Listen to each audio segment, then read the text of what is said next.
आज आपण ज्वारीचा पराठा नाश्त्याला बनवणार आहोत। त्यासाठी मी 1 वाटी ज्वारीचे पीठ घेतले बघा। एक मोठा कांदा चिरून घेतलाय।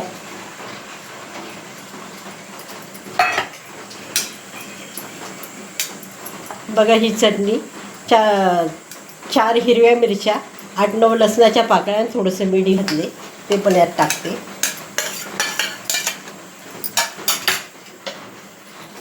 आणि कोथिंबीर घेतली 1 वाटी, थोडीशी टाकते, थोडी ठेवते। याच्यात अर्धा चमचा हळद घालते,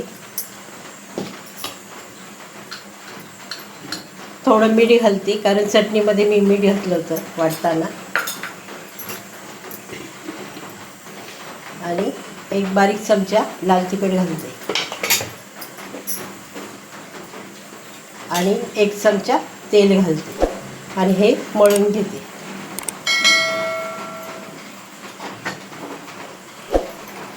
असं थोडं थोडं पाणी टाकून मळून घेते बघा। घट्टसर मळून घेतले। आता यातला एक गोळा काढते, असा हातावर गोल करते आणि लाटण्याने लाटून घेते आणि लाटून घेते।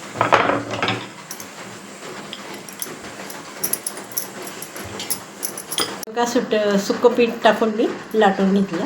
गॅसवर मी तवा ठेवला आहे, त्याच्यात थोडंसं तेल टाकते आणि त्याच्यावर तो पराठा टाकते। हे बघा पराठा असं टाकते आणि वरतून तेल लावून घेते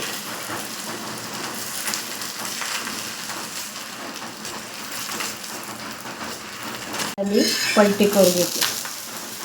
ह्या बाजूने सुद्धा आता तेल लावून घेते थोडंसं।